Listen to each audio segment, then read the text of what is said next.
ওই ভারতের ল্যাবরেটরিতেই শেখ হাসিনার জন্ম, ওখানে জিএম কাদেরের জন্ম, ভারতের গোয়েন্দাদের ল্যাবরেটরিতেই আপনার রহস্যের সাথে জন্ম। ওরা তো ওই কথা বলবে। এখন ঘাপটি মেরে থাকলেও তারা যে কোনো মুহূর্তে সেই তাদের বিষাক্ত ফোনা ছবল দেবে। আজকে হাসিনার দোসর জিএম কাদের উনি বলেন আওয়ামী লীগ আর জাতীয় পার্টি মিলে নাকি তাদের পক্ষে জনগণ 50%। এই কথা বলার সুযোগ পায় কি করে জিএম কাদেররা?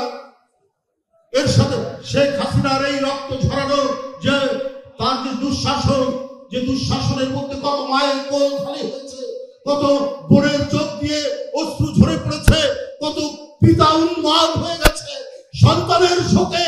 এই 17 বছরের এই নির্মম শাসনকে যারা বৈধতা দিয়েছে, তারা এরশাদ আর এরশাদের ভাই, এরশাদের স্ত্রী, তারা আজকে গলা বের করে উঁচু গলায় কথা বলছে কিভাবে?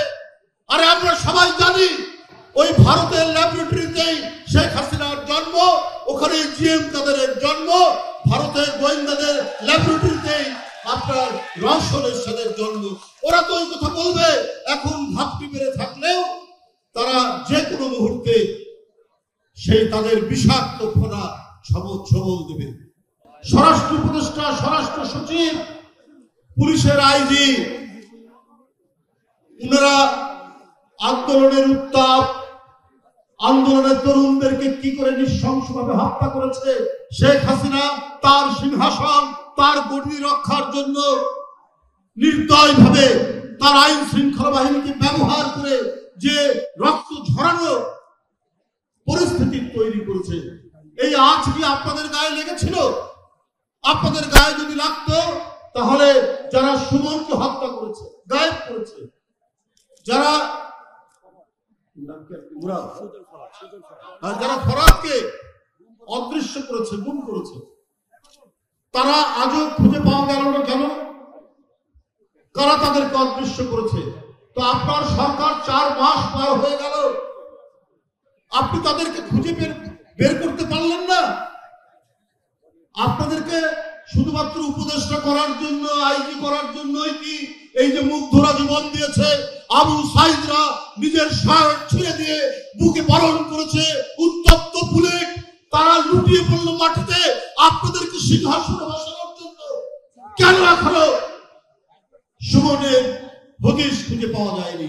কেন এখনো ফরহাদের হদিশ খুঁজে পাওয়া যায়নি? কারা এর জন্য দায়ী?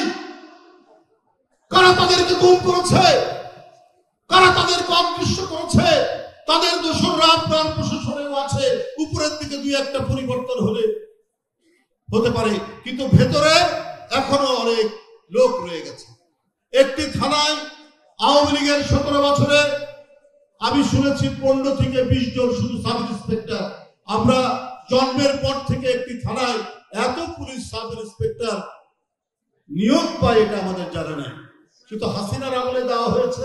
ছাত্রলীগ বেছে, আওয়ামী লীগ বেছে, যুবলীগ বেছে, তাদেরকে রিক্রুট করা যায়।